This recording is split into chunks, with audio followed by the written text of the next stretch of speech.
하나님 말씀을 보겠습니다. 에스겔서 36장 24절부터 28절 구약성경 1209페이지에 있습니다. 에스겔서 36장 24절부터 28절 우리 번갈아서 교독하겠습니다. 내가 너희를 여러 나라 가운데에서 인도하여 내고 여러 민족 가운데에서 모아 데리고 고국 땅에 들어가서 맑은 물을 너희에게 뿌려서 너희로 정결하게 하되 곧 너희 모든 더러운 곳에서와 모든 우상 숭배에서 너희를 정결하게 할 것이며 또 새 영을 너희 속에 두고 새 마음을 너희에게 주되 너희 육신에서 굳은 마음을 제거하고 부드러운 마음을 줄 것이며 또 내 영을 너희 속에 두어 너희로 내 율례를 행하게 하리니 너희가 내 규례를 지켜 행할지라. 내가 너희 조상들에게 준 땅에서 너희가 거주하면서 내 백성이 되고 나는 너희 하나님이 되리라. 아멘. 기도드리겠습니다. 살아계신 하나님 감사합니다. 이 시간 하나님의 말씀을 우리가 또 전하고 듣습니다. 성경을 통해서 드러내시는 하나님의 뜻이 무엇인지를 잘 깨달아 알게 도우시고 알려주시는 대로 믿고 따르게 도우소서. 예수님 이름으로 기도드렸습니다. 아멘. 오늘은 이제 선행에 대해서, 선행인데 사망에 대해서 좀 살펴보는 시간을 갖겠습니다. 그래서 먼저 우리가 지난 시간에 배웠던 것을 한번 복습하면 1항에서는 선행이란 무엇인가에 대해서 우리에게 알려줬죠.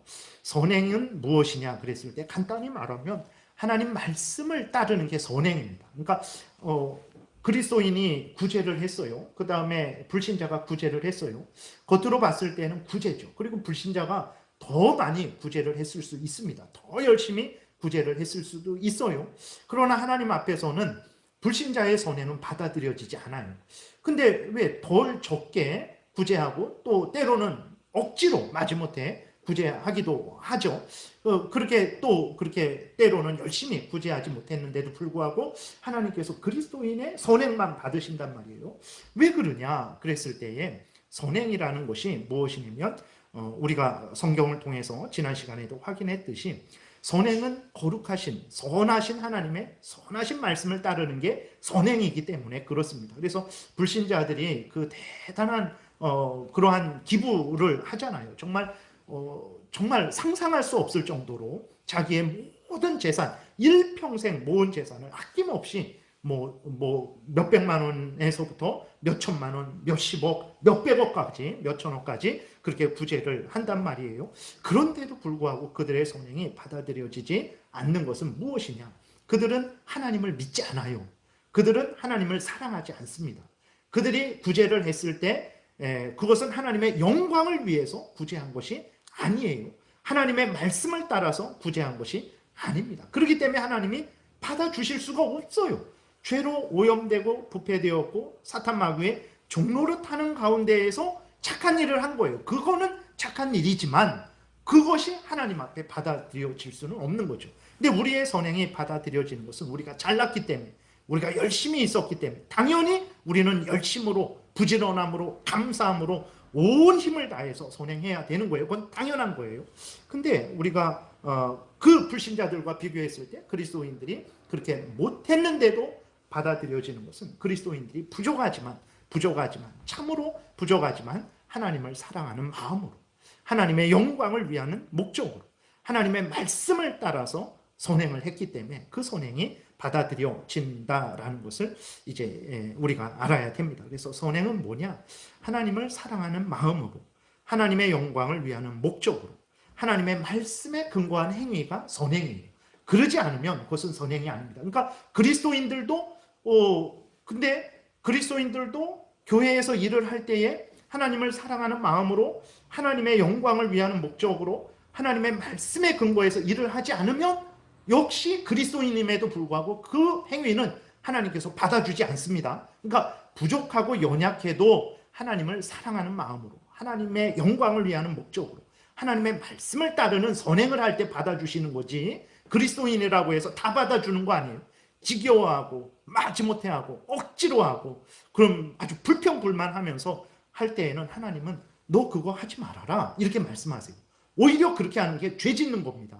그래서 우리들도 그러잖아요. 어떤 사람들이 뭐 우리들에게 억지로 하기 싫은데 뭐 이렇게 마지못해서 도와드릴게요. 그러면 우리 뭐라 그럽니까? 우리 인간들도 됐습니다. 괜찮아요. 도와주시지 않아도 됩니다. 라고 이렇게 거절을 해요. 근데 하나님 앞에서 우리들이 그리스도이니까 이런 마음으로 해서 그런 교만한 마음으로 아주 올바르지 못한 마음으로 행한다면 그건 죄가 됩니다. 그리스도인이 해도 그건 선행은 안 받아들여지는 거예요. 예배 드릴 때에도 감사함으로, 기쁨으로, 자원하는 마음으로, 하나님 앞에 마음과 뜻과 정성과 목숨을 다하는 마음으로, 부족하니까 회개하는 마음으로, 믿음으로 그렇게 예배 드릴 때 예배를 받아주시는 것이지, 억지로 마지못해 예배를 드린다면 그것은 하나님 기뻐하지 않는다는 것을 우리가 기억해야 된다. 그래서 선행이 뭐냐 그랬을 때 다시 한번 말씀드립니다. 하나님을 사랑하는 마음으로, 하나님의 영광을 위하는 목적으로 하나님의 말씀을 따라서 행하는 행위가 선행이라는 거예요. 그 다음에 2항에서는 이제 믿음의 선행은 믿음의 열매라 그랬죠. 무슨 얘기냐면 우리가 믿음을 가졌죠. 우리가 가진 믿음은 어떤 믿음입니까? 하나님을 참된 하나님으로 믿는 믿음이죠. 예수 그리스도를 우리 구주로 믿는 믿음이에요. 성령께서 우리를 인도하신다라는 믿음이죠. 그러니까 우리는 성경에 있는 모든 것을 다 진리로 믿는 믿음이죠. 특별히 예수 그리스도가 우리 구주라는 것을 믿는 믿음이에요. 그러니까 이러한 믿음을 가진 사람들은 성경에 있는 모든 것을 다 믿는, 성경에서 말하는 하나님, 성경에서 말하는 하나님의 말씀, 성경에서 말하는 하나님의 역사하심, 이 모든 것들을 우리는 믿는 믿음이잖아요. 그랬을 때에 하나님을 믿는 사람은, 예수 그리스도를 믿는 사람은, 성경을 믿는 사람은 어떻게 됩니까? 반드시 하나님을 믿는 사람으로서 살아가게 돼요. 반드시 그렇습니다. 반드시 그래요. 그러니까 믿지 않는 사람들도 자기 믿음대로 살아갑니다. 나는 하나님은 없다 라고 믿는 사람은 어떻게 살아갑니까? 살아갈 때 가정에서 하나님을 믿는 것처럼 살아갑니까? 그러지 않아요. 하나님은 없다 라고 믿는 사람은 하나님 없이 살아갑니다. 하나님 없는 것처럼 진짜 그들은 그렇게 살아가는 거예요. 그리고 하나님을 믿는 사람들은 어떻게 합니까? 당연히 죄송합니다. 하나님을 믿는 사람들은 어떻게 하냐면 당연히 그 믿음대로 살아간다라는 거예요. 그러니까 어떤 사람은 더 열심히, 더 이제 부지런하게 살아가기도 하고 어떤 사람은 좀 부족하게 덜 살아가기도 하지만 분명한 사실은 하나님을 믿는 사람들은 반드시 그 믿음대로 살게 된다라는 거예요. 믿음이 있는 사람은 그러니까 그 믿음대로 사니까 하나님을 믿는 믿음대로 하나님의 영광을 위해야 된다라는 것이 인간의 본분이다라는 것을 믿는 대로 하나님의 말씀이 진리의 말씀이고 우리의 신앙생활과 일상생활의 법칙이라는 믿음을 가지고 있으니까 그 믿음대로 당연히 실생활 속에서 삶을 살아가게 되는 거죠. 그래서 믿음이 있는 사람은 반드시 믿는 대로 살아가게 됩니다. 연약하고 부족할지라도 믿는 대로 살아가게 되는 거예요. 자기 믿는 대로 살아가는 것입니다. 그래서 야고보서에서 뭐라고 말하냐면 믿음이 있다고 하면서 믿는 대로 행하지 않는 것은 거짓이다 라고 이렇게 말을 하고 있어요. 넘겨보세요. 제가 쭉 읽겠습니다. 야고보서 2장 14절부터 내 형제들아 만일 사람이 믿음이 있노라 하고 행함이 없으면 무슨 유익이 있으리요? 그 믿음이 능히 자기를 구원하겠느냐? 그러니까 이거는 뭐냐면 이것은 행하지 않는 선행을 열심히 믿은 대로 행하지 않는 것에 대한 책망일 수도 있고 또 하나는 거짓 믿음에 대한 분명한 선언이기도 합니다. 믿음이 있는 사람은 반드시 그 믿는 대로 살아가게 되는 거예요. 세상은 예를 들어서 세상은 악하다라고 이렇게 생각을 하는 사람은 실생활 속에서도 세상은 악하다라는 생각 가운데 삶을 살아가게 되는 것과 똑같은 거예요. 그래서 믿음이 있다라고 해놓고 그 믿음이 교회에서 나타나질 않아요. 가정에서도 나타나지를 않아요. 직장에서도 나타나지를 않아요. 그리스도인들과 함께 있는데도 그 믿음이 나타나지를 않아요. 그러면 그 믿음이 참된 믿음일까? 그 믿음은 거짓된 믿음일 수 있다는 거죠. 그것을 말하는 것입니다. 15절에 만일 형제나 자매나 헐벗고 일용할 양식이 없는데 너희 중에 누구든지 그에게 이르되 평안히 가라 덥게 하라 배부르게 하라 하며 그 몸에 쓸 것을 주지 아니하면 무슨 유익이 있으리요? 이와 같이 행함이 없는 믿음은 그 자체가 죽은 것이다. 그러니까 이거는 이런 믿음이 없어요. 이런 믿음은 없습니다. 그러니까 하나님이 주신 믿음은 반드시 실생활 속에서 드러나게 돼 있어요. 그러니까 믿음이라는 것은 다른 표현으로 하면 오전에 말씀드렸듯이 예수 그리스도와 우리가 연합된 거예요. 그게 믿음 생활하는 거거든요. 그럼 예수 그리스도를 왕으로 구주로 모신 사람, 예수 그리스도의 명령을 듣는 사람, 예수 그리스도를 사랑하는 사람, 예수 그리스도의 명령에 순종하는 사람은 교회에서도 예수 그리스도를 구주로 모시고 그 명령에 순종하게 되는 거예요. 그래서 그 믿음이 나타납니다. 가정에서도 그 믿음이 나타나게 되는 거예요. 근데 우리가 사탄의 유혹에 빠졌을 때, 우리의 그 죄성에 지배당했을 때 그렇게 믿음이 나타나지 않죠. 예수 그리스도의 지배를 받지 않고 예수 그리스도의 명령을 따라 살아가지 않게 되는 거죠. 그것은 시험 들어서 그렇게 된 거죠. 그러니까 그런 경우는 있을지라도 믿음이 있는데 행함이 없다? 믿는다고 하면서 그 믿음이 나타나지 않는다? 그거는 없습니다. 그건 없어요. 나타나지 않을 때는 거짓 믿음이든지 진짜 믿지 않는 것이든지 하나는 시험 들어서 사탄 마귀의 유혹 때문에 그 믿음의 행위를 하지 못하는 것이든지 둘 중에 하나지, 믿음이 있는데 행함이 없을 수 있다? 이거는 없다라는 것을 여기서 말하는 한 것입니다. 그래서 18절에 어떤 사람은 말하기를 너는 믿음이 있고 나는 행함이 있으니 행함이 없는 내 믿음을 내게 보이라. 나는 행함으로 내 믿음을 내게 보이리라. 그러니까 믿음은 반드시 드러나기 때문에 예수를 구주로 믿는 사람은 그 구주를 믿고 섬기는 거죠. 교회에서도, 가정에서도, 직장에서도, 국민으로서도 그렇게 살아가기 때문에 믿음을 보일 수 있는 거예요. 19절, 내가 하나님은 한 분이신 줄 믿느냐? 잘하는도다. 귀신들도 믿고 떠느니라. 아, 허탄한 사람아, 행함이 없는 믿음이 헛것인 줄을 알고자 하느냐? 우리 조상 아브라함이 그 아들 이삭을 제단에 바칠 때에 행함으로 의롭다 하심을 받은 것이 아니냐? 뭔 말입니까? 하나님이 아브라함을 사랑하는 줄을 테스트를 하셨어요. 이미 믿음은 아브라함에게 있었습니다. 하나님이 믿음이 없냐? 너 믿음 진짜냐 가짜냐? 그런 게 아니라 아브라함이 믿음이 있는데 하나님이 그 믿음을 드러내 보이시는 시험을 하신 거죠. 아브라함은 그 믿음을 드러내 보이신 거예요. 그러니까 그 전에 의롭다 여김을 받지 못한 게 아닙니다. 여기서 말하는 의롭다라는 것은 정말 인간의 행위로 의롭게 될 수 있다, 구원 얻을 수 있다, 이걸 말하는 게 아니라 인간은 행위로서 교회에서 신앙생활하는 것으로서, 가정생활하는 것으로서, 직장생활하는 것으로서 자기의 믿음을 드러내 보여야 된다라는 것입니다. 그래서 22절, 내가 보거니와 믿음이 그의 행함과 함께 일하고 행함으로 믿음이 온전하게 되느니라. 그렇죠. 그러니까 지난 시간에 우리가 살펴봤듯이 우리가 선행을 하게 되면 믿는 대로, 성경에서 알려준 대로 믿고 따르게 되면 우리가 어떻게 됩니까? 감사를 하게 되고 우리의 신앙을 확인하게 되고 더 확신하게 되고 그렇게 믿음이 또 성숙하고 성장하게 된다 그랬잖아요. 그러니까 그 22절, 내가 보거니와 믿음이 그의 행함과 함께 일하고 행함으로 믿음이 온전하게 된다라는 게 바로 이런 의미예요. 우리들이 하나님의 말씀을 따라가면 따라갈수록 아, 내가 하나님의 사람이구나, 내가 하나님의 일을 하고 있구나, 이 확신이 더 들게 된다라는 거예요. 23절 이에 성경에 이른바 아브라함이 하나님을 믿으니 이것을 의로 여기셨다는 말씀이 이루어졌고 그는 하나님의 보시라 칭함을 받았나니 이로 보건대 사람이 행함으로 의롭다 하심을 받고 믿음으로만은 아니니라. 근데 여기서 조심해야 될 것은 이제 사람이 행함으로 의롭다 하심을 받는다 그랬을 때 믿음만은 아니, 믿음으로도 의롭다함을 받고 행함으로도 의롭다함을 받는다. 그러니까 다시 말해서 행위로 구원을 얻을 수 있다, 이런 의미는 절대 아니라는 것을 우리가 다시 한번 생각을 해야 됩니다. 우리가 무슨 행위로 하나님 앞에 인정을 받을 수 있겠어요? 그러니까 자식이 부모가 원하는 대로 행할 수 있습니까? 부모님이 자식이 원하는 대로 행해 줄 수 있을까요? 부모와 자식 간에도 안 돼요. 아내가 남편이 원하는 대로 행해 줄 수 있을까요? 남편이 아내가 원하는 대로 행해 줄 수 있을까요? 절대 그럴 수 없어요. 제가 여러분들이 원하는 대로 행해 줄 수 있을까요? 절대 그렇게 못합니다. 제 능력이 부족하고 정말 저는 그렇게 할 수 있는 그러한 지혜도 없고 능력도 없어요. 그럼 여러분들은 제가 원하는 대로 다 행하실 수 있을까요? 안 돼요. 인간이 원하는 대로도 못해요.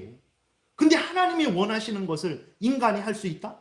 하나님이 원하시는 것을 다 만족해서 내가 의롭게 여김 받을 수 있다. 내가는 죄 없다. 나는 생명을 얻을 수 있다. 이렇게 할 수 있다? 그것은 있을 수 없어요. 그거는 속는 거예요. 속는 거. 그거는 자기에게 속는 것이고 사탄 마귀에게 속는 거예요. 인간이 인간을 만족 못 시키는데 어떻게 인간이 하나님을 만족시키겠습니까? 그랬을 때 오늘 본문에서 이야기하는 것은 무엇이냐면 앞에서 말씀드린 대로 참된 믿음을 가진 사람은 그 믿음이 반드시 나타나게 된다라는 거예요. 어떤 사람은 천천히 나타나기도 하고 어떤 사람은 희미하게 나타나기도 하고 어떤 사람은 그 즉시로 바로 나타나기도 하고 어떤 사람은 아주 분명하게 강하게 나타나기도 하지만 중요한 것은 뭐냐면 이렇게 나타나든 저렇게 나타나든 믿음을 가진 사람은 반드시 그게 나타난다라는 거예요. 그래서 그 행위를 통해서 이 사람이 참된 믿음을 가진 사람이구나를 알 수 있다라는 거예요. 그러니까 25절에서 보게 되면 기생 라합이 사자들을 접대하여 다른 길로 나가게 할 때에 행함으로 의롭다 하심을 받은 것이 아니냐. 다시 말해서 그렇게 정탐꾼을 살려줬기 때문에 하나님이 너를 나의 구원자, 내가 너를 구원하겠다. 이게 아닙니다. 라합이 목숨을 걸고 이스라엘 정탐꾼을 살려준 것을 보니까 라합은 정말 하나님을 두려워하는 사람이구나. 여리고 왕보다도 자기 발각되면 이제 반역죄로 목숨을 잃겠죠. 근데도 라합은 자기의 목숨보다도 하나님을 더 사랑한 거예요. 여리고 왕보다도 하나님을 더 두려워한 거예요. 어떻게 알았습니까? 목숨을 걸고 정탐꾼을 살려줬기 때문에 그것을 보니까 라합은 정말로 하나님을 경외하는 사람이구나. 하나님을 정말로 믿는 사람이구나. 이게 증거가 된다라는 거예요. 그러니까 행위로 의롭게 되는 게 아니라는 거예요. 행위로 그 믿음이 나타나는 거죠. 근데 그 행위는 어떤 사람은 분명 바울은 장님이 됐죠. 다메섹으로 가는 도중에 이제 예수 그리스도께서 나타나셔서 그 밝은 빛을 보고 장님이 됐어요. 어떻게 됐습니까? 그 아나니아가 가서 안수해서 그 비늘이 벗겨졌죠. 비늘이 벗겨진 직후부터 어떻게 했습니까? 예수는 그리스도다라고 선언을 해버렸어요. 예수님 믿는 사람 잡으러 갔던 사람이 그냥 하룻밤새에 완전히 변화되어서 예수는 그리스도다라고 이렇게 아주 담대하게 선언하는 사람이 있고 어떤 사람은 그것이 아주 천천히 약하게 부족하게 아직은 이렇게 저 사람이 참 회개한 거야 아닌 거야 라고 할 정도로 이렇게 천천히 느리게 나타나는 사람도 있어요. 그렇기 때문에 함부로 선행을 한 것을 보고 참된 그리스도인지 아닌지 함부로 판단할 수는 없습니다. 근데 분명한 것은 뭐냐면 참된 믿음이 있으면 반드시 선행으로 나타나게 되어 있다라는 거예요. 그것을 야고보에서 말하는 거예요. 그래서 영혼 없는 몸이 죽은 것 같이 행함이 없는 믿음은 죽은 것이다. 이런 믿음은 없어요. 행함이 없는 믿음은 없습니다. 믿음 자체가 반드시 행하게 되어 있어요. 왜냐하면 그 믿음을 주신 것이 믿음이라는 것은 예수를 믿는 믿음이고 하나님을 믿는 믿음인데 하나님의 말씀대로 살아야 된다는 것을 믿는 믿음인데 그 믿음을 가진 사람이 교회에서 믿음을 못 나타낸다? 가정에서 믿음을 안 나타낸다? 그러면 그것은 거짓 믿음이 되는 거죠. 그런 믿음은 없다라고 이야기를 하는 거예요. 그래서 선행은 믿음의 열매다. 그러니까 선행하니까 믿음이 생긴 게 아니에요. 믿음이 그때 들어간 게 아니고 믿음이 있는 사람이 선행을 하게 되는 거예요. 그런데 선행을 보고 믿음이 있는지 없는지 함부로는 판단할 수 없는 거예요. 근데 믿음이 있는 사람은 반드시 아브라함처럼 라합처럼 그 증거들을 일상생활 속에서 믿음이 있다라는 그 증거들을 나타내게 된다라는 것입니다. 그래서 우리가 조심해야 될 것은 선행이 먼저고 그 다음에 그 선행의 근거에서 하나님으로부터 인정을 받고 구원을 받는다라고 절대로 생각해서는 안 되는 거예요. 믿음이 있는 사람이 선행을 해서 믿음이 있는 사람이 선행으로 나타나는 거예요. 근데 그 선행을 보고 함부로 믿음이 있다 없다는 함부로 판단할 수 없어요. 왜냐면 너무나 다양하기 때문에 지금 시험 들어서 선행을 하지 못하는 사람도 있고 믿음이 연약해서 선행을 열심히 하지 못하는 사람도 있고 그렇기 때문에 함부로 선행을 보고 믿음이 있고 없고를 판단할 수는 없지만 믿음이 있으면 선행으로는 나타난다라는 거예요. 요것을 이게 잘 우리가 균형되게 해야 됩니다. 그리고 이제 또 하나 사망에서 오늘 보게 되면 사망을 보겠습니다. 우리 같이 읽겠습니다. 그들이 선을 행할 수 있는 능력은 결코 그들 자신에게서 나온 것이 아니고 전적으로 그리스도의 영으로부터 나온다. 그들이 선을 행할 수 있으려면 이미 받은 은혜 외에 그의 기뻐하시는 것을 원하고 행할 수 있도록 그들 안에서 역사하시는 동일한 성령의 실제적 영향이 필요하다. 그렇다고 해서 성령의 특별한 활동이 없이는 어떠한 의무라도 수행할 책임이 없는 것처럼 생각하여 나태해서는 안 된다. 오히려 그들은 자신 안에 있는 하나님의 은혜를 불러 일으키는데 부지런해야 된다.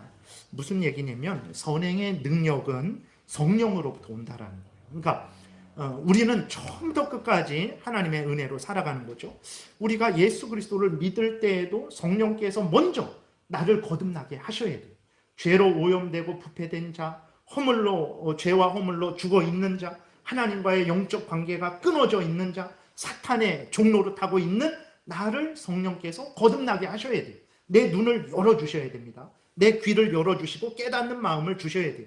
그래야 내가 죄인이구나. 내가 예수 그리스도 구주를 믿지 않는 죄인이구나 라는 것을 깨달아 알게 되고 예수를 구주로 알고 그렇게 믿게 되죠. 그 다음에 그래서 내가 예수 그리스도를 믿었어요. 하나님의 은혜로 거듭나서 이제 하나님의 자녀가 되었어요. 하나님의 자녀가 되어서 하나님의 자녀답게 살아가야 되죠. 하나님의 자녀답게 살아갈 때도 그게 선행이죠. 하나님의 자녀답게 살아가는 게. 그 하나님의 자녀답게 살아갈 때도 그때에도 성령의 은혜가 있어야 된다라는 거예요. 그러니까 우리들이 조심해야 될 것은 이제 시작은 하나님께서 은혜로 시작하시고 그 다음 마무리는 우리가 해야 된다. 아닙니다. 시작도 하나님의 은혜요. 진행도 하나님의 은혜요. 마무리도 하나님의 은혜예요. 로마서 11장 36절에도 보게 되면 모든 만물이 주로부터 나와서 주로 말미암고 주에게로 돌아간다 그랬어요. 그러니까 하나님이 우리는 인간으로 땅에 있고 하나님은 전지전능하신 존귀하신 하나님으로 하늘에 계시죠. 하나님께서 우리에게 계속해서 은혜를 내려주셔야 내가 예수를 믿는 거예요. 계속해서 은혜를 내려주셔야 내가 또 하나님의 뜻대로 살아가는 거예요. 계속해서 은혜를 내려주셔야 내가 이 믿음의 길을 마치고 하나님과 함께 천국에서 영생을 누리게 되는 것입니다. 그것을 사망에서 이야기를 하고 있는 거예요. 정말 그런가 그랬을 때에 보게 되면 요한복음 15장 4절에 인간은 스스로 존재할 수도 없고 그 삶을 유지할 수도 없고 열매를 맺을 수도 없는 자다라고 분명하게 말하고 있죠. 내 안에 거하라 나도 너희 안에 거하리라. 가지가 포도나무에 붙어있지 아니하면 스스로 열매를 맺을 수 없음 같이 너희도 내 안에 있지 아니하면 그러하리라. 나는 포도나무요 너희는 가지라. 그가 내 안에 내가 그 안에 거하면 사람이 열매를 많이 맺나니 나를 떠나서는 너희가 아무것도 할 수 없습니다. 아무것도라는 것은 생존도 할 수 없다라는 거예요. 그러니까 불신자들이 살아가는 것은 여러분 그 불신자들이 살아가는 것도 성령의 능력에 의해서 성령께서 그들에게 호흡과 생명을 불어넣어 주시기 때문에 불신자들이 살아가는 거예요. 우리들이 살아가는 것도 우리는 구원받은 자로서 살아가는 것이고 그들은 불신자로서 살아가는 건데 어쨌든 모든 인간들은 모든 천지 만물은 하나님에 의해서 시작되었고 진행되고 마무리된다는 것을 우리가 기억해야 되는 것입니다. 그래서 아무것도 할 수 없다. 그것은 정말 모든 것을 말합니다. 모든 일도 할 수 없다. 스스로 설 수도 없고 스스로 유지할 수도 없고 스스로 열매 맺을 수도 없는 거죠. 6절 사람이 내 안에 거하지 아니하면 가지처럼 밖에 버려져 마르나니 사람들이 그것을 모아다가 불에 던져 사르느니라. 이건 모든 인간들 그리스도인들도 마찬가지예요. 물론 그 연합은 깨어지지 않죠. 그런데 우리가 연합된 것을 기억하고 더욱 하나님을 사랑하고 의지하지 않고 헛된 것을 우상을 의지하고 그런다고 해보세요. 하나님께서 징계하십니다. 그리고 예수 그리스도와 연합되지 않은 자들 그 포도나무에 붙어있지 않은 가지들 그러니까 그건 불신자들을 말하는 거죠. 그 불신자들은 어떻게 되겠습니까? 결국은 때가 되면 말라서 불에 던져지게 될 것이라는 것을 우리가 분명히 기억해야 되는 것입니다. 그래서 시작도 그렇고 진행도 그렇고 마무리도 그렇고 우리들이 가야 되는데 우리들이 가는 거예요. 그러나 하나님께서 은혜를 주셔야 우리들이 가게 된다는 것을 잊지 말아야 됩니다. 에스겔서 36장 26절도 마찬가지죠. 오늘 우리가 본문에서 읽었는데 이제 에스겔은 바벨론 포로에 의해서 이스라엘 백성들이 끌려간 거예요. 그래서 바벨론에 있는 거예요. 지금 그래서 이스라엘 백성들이 예루살렘이 멸망당하고 바벨론에 포로로 끌려간 거예요. 근데 하나님이 그 이스라엘 백성들을 위로하시기 위해서 바벨론에 있는 그 이스라엘 백성들로 하여금 소망을 주는 거죠. 70년 후에 내가 너희를 다시 예루살렘으로 끌고 오겠다. 다시 돌아오게 하겠다. 그리고 돌아와서 어떻게 합니까? 너희의 죄를 정결케 하고 너희 마음에 성령을 허락하셔서 너희로 하여금 하나님의 뜻을 따라 살아가는 자로 내가 만들어 주겠다. 그러니까 여기에서도 보게 되면 이스라엘 백성들이 스스로 그렇게 못하는 거죠. 하나님의 의해서 은혜를 받아야만, 성령의 인도함을 받아야만 새롭게 되는 것이고 하나님의 말씀대로 살아가는 것이라는 것을 오늘 본문에서 말을 하고 있는 거예요. 26절, 27절만 간략하게 보면 또 새 영을 너희 속에 두고, 새 마음, 여기서 새 영, 새 마음은 회개한 마음입니다. 하나님을 믿는 마음, 그 마음이죠. 너희 마음에 주고, 이 회개하는 마음, 새로운 마음, 죄를 미워하고 버리는 마음, 하나님의 뜻을 따라 살아가고자 하는 마음, 선행을 하고자 하는 마음은 하나님이 주시는 거예요. 그 다음에 너희 육신에서 굳은 마음, 이거는 죄된 마음이죠. 완악한 마음, 내 뜻대로 살려고 하는 마음이죠. 이것을 제거해 주시는 거예요. 하나님께서 새 마음을 주시고 굳은 마음을 제거해 주시는 거죠. 그리고 27절에 내 영을, 성령을 말합니다. 내 영을, 성령을 너희 속에 두어 너희로 내 율례를 행하게 하리니 너희가 내 규례를 지켜 행할지라. 성령이 우리를 주장하시지 않으면 하나님의 말씀이 싫어요. 그래서 내가 신앙생활을 잘하고 있나 못하고 있나 무엇으로 점검합니까? 내가 하나님의 말씀을 좋아하나, 정말 더 들으려고 하나, 더 믿고 따르려고 하나, 더 공부하려고 하나, 그것으로 보시면 내가 성령 충만한지 아닌지를 확인을 할 수 있는 거죠. 하나님께서 성령을 우리 속에 두셔서 내 율례, 하나님의 율법, 하나님의 법을 따라서 행하게 하겠다라고 이렇게 에스겔을 통해서 이스라엘 백성들에게 약속을 하신 거예요. 그리고 빌립보서 4장 13절에도 2장 13절에도 보게 되면 4장 13절이죠. 내게 능력 주시는 자 안에서 내가 모든 것을 할 수 있느니라 그랬어요. 모든 것이라는 것은 말 그대로 모든 거예요. 가난할 때에도 부할 때에도 견디고 인내하고 하나님 사랑하고 의지하고 하나님 말씀 따라 살아가고 하나님 영광 위에 살아가고, 내가 대한민국에 있을 때뿐만 아니라 북한에 있을 때에도 정말 예수 믿는 것으로 인해서 내 모든 것을 빼앗길지라도 정말 나는 그래도 예수 그리스도를 믿고 살아가겠다. 그게 모든 거예요. 그 모든 것. 이렇든 저렇든 하나님 영광을 위해서 하나님 뜻대로 살아가는 모든 것을 할 수 있느니라. 내게 능력 주시는 자 안에서 하나님의 은혜로, 하나님의 능력으로 내가 그렇게 할 수 있다. 내 능력으로 안 됩니다. 내 오기로, 내 어떤 무엇으로 안 되는 거예요. 하나님의 능력으로만 그렇게 할 수 있는 거죠. 이사야서 64장 5절에서도 보게 되면 주께서 기쁘게 공의를 행하는 자와 주의 길에서 주를 기억하는 자를 선대하시거늘 우리가 범죄함으로 주께서 진노하셨사오며 이 현상이 이미 오래되었사오니 우리가 어찌 구원을 얻을 수 있으리까. 무릇 우리는 다 부정한 자 같아서 우리의 의는 다 더러운 옷 같으며 우리는 다 잎사귀 같이 시들므로 우리의 죄악이 바람같이 우리를 몰아가나이다. 주의 이름을 부르는 자가 없으며 스스로 분발하여 주를 붙잡는 자가 없사오니 이는 주께서 우리에게 얼굴을 숨기시며 우리의 죄악으로 말미암아 우리가 소멸되게 하셨음이니이다.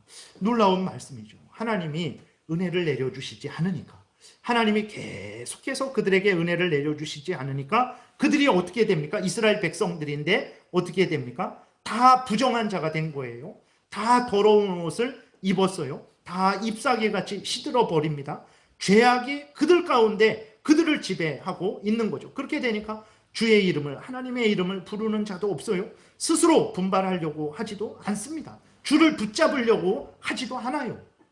하나님의 은혜가 없으면 이렇게 되는 거예요. 그래서 내가 신앙생활 잘하고 있나 없나, 그것을 이런 말씀으로 비추어 봐야 되는 거예요. 이런 말씀으로 비추어 보면 되죠. 그러니까 성령이 역사하셔야, 은혜를 주셔야, 힘을 주셔야 우리가 분발하게 되고 죄를 미워하고 더 버리게 되고 하나님의 뜻을 더 따라 살아가게 되는 거예요. 이게 선행이에요. 그러니까 선행이라는 것은 예수 그리스도를 구주로 믿고 그 구주를 믿고 섬기고 순종하는 게 선행이고, 하나님이 우리 하나님이고 우리가 하나님의 자녀니까 우리가 우리 하나님의 뜻을 따라서 살아가는 게 선행이고, 그게 신앙생활하는 게 선행이고, 그것을 다른 말로 하면 나는 교회 다닌다라고 말을 하는 것이죠.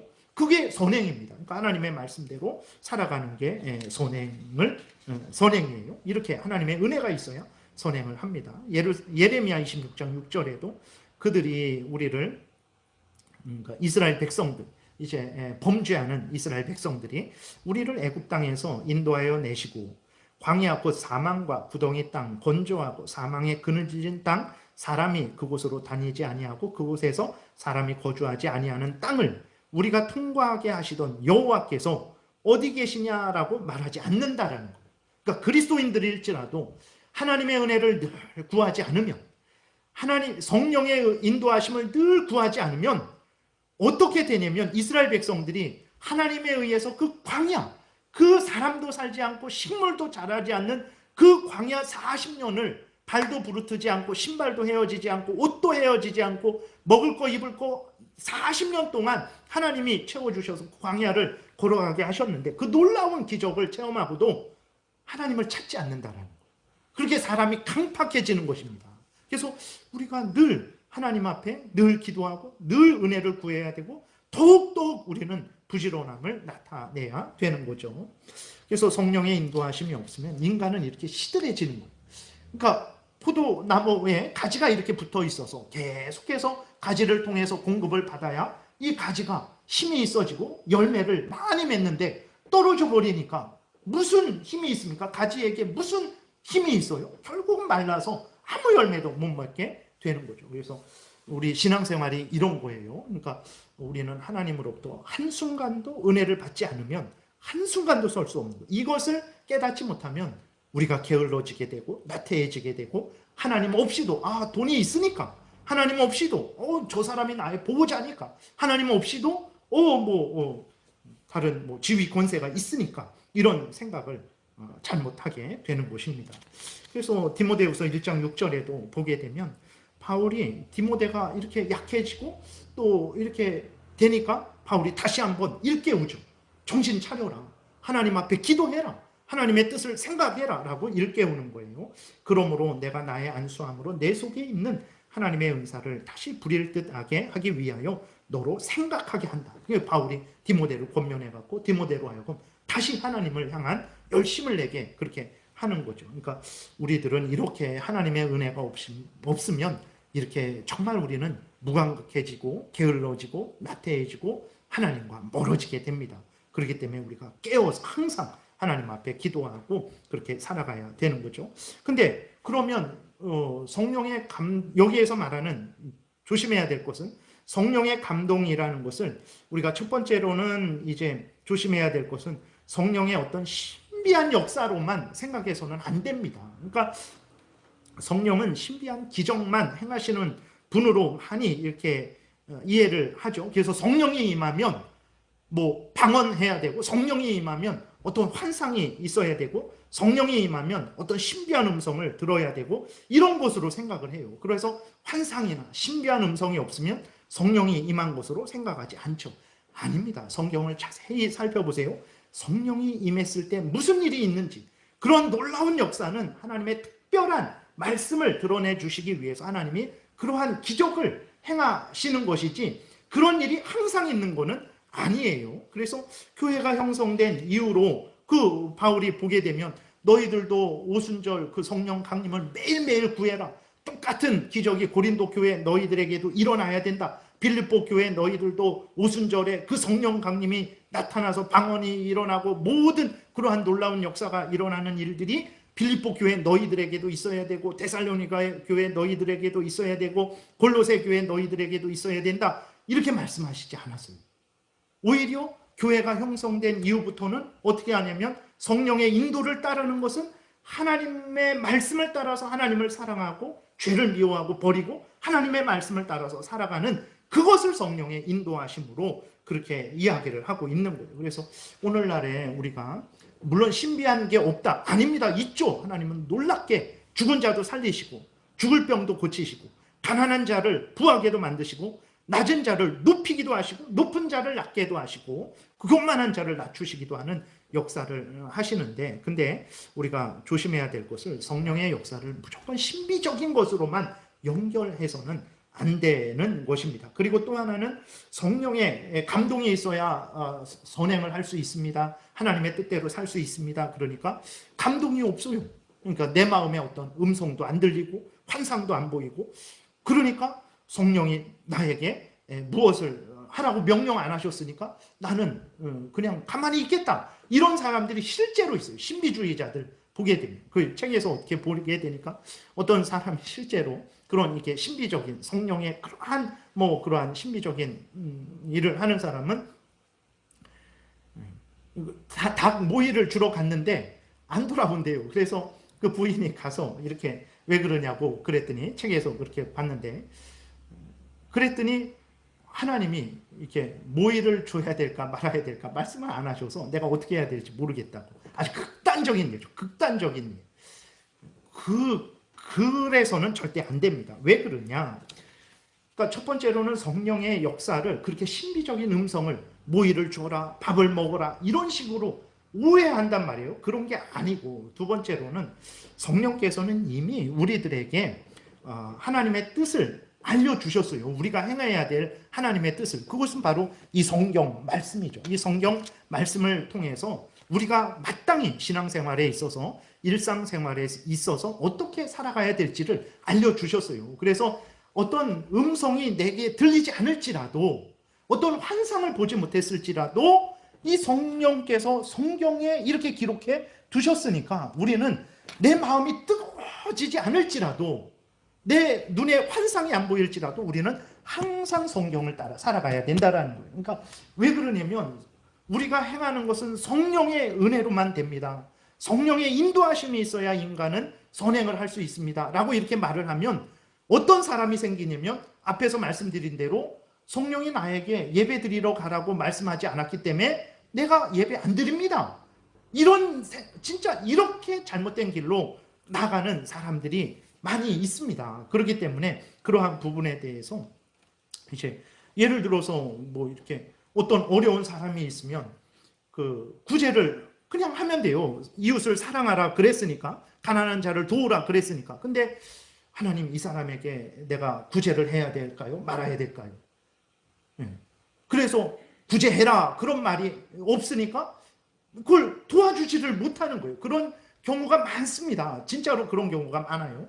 네, 그렇게 하지 말고 성령을 어떤 우리에게 신비한 환상과 음성으로만 말씀하시는 분으로 생각하지 말고, 이 성경에 이렇게 하나님의 뜻을 밝게 기록해 주셨으니까 어떤 내 눈에 신비한 환상이 없을지라도 성경을 따라서 우리는 항상 살아가야 된다라는, 성령의 감동에 의해서 우리는 선행을 할 수 있죠.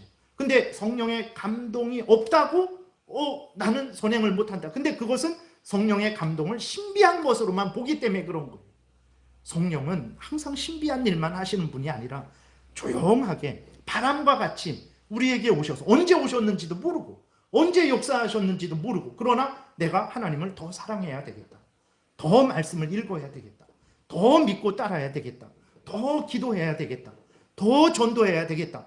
그게 성령의 역사라니까요. 근데 자꾸 신비한 감동으로만 보게 되니까, 감동이 없으니까 구제하지도 않고 기도하지도 않고 열심히 신앙생활 하지도 않는다면 그것은 잘못이라는 것입니다. 그래서 빌립보서 2장 12절에도 보게 되면 바울이 신비한 감동이 있을 때만 복종하고 두렵고 떨림으로 너희 구원을 이루라 그러지 않고 뭐라 그러냐면 항상 복종하라고 했어요. 성령의 신비한 음성이 있건 없건 하나님의 말씀을 따라서 항상 복종하여 두렵고 떨림으로 구원을 이루라. 구원을 이루라는 것은 구원이 아직 미완성이니까 90% 됐으니까 나머지 10% 채워라 이게 아니고 구원받은 자로서 살아가라, 이런 의미인 것입니다.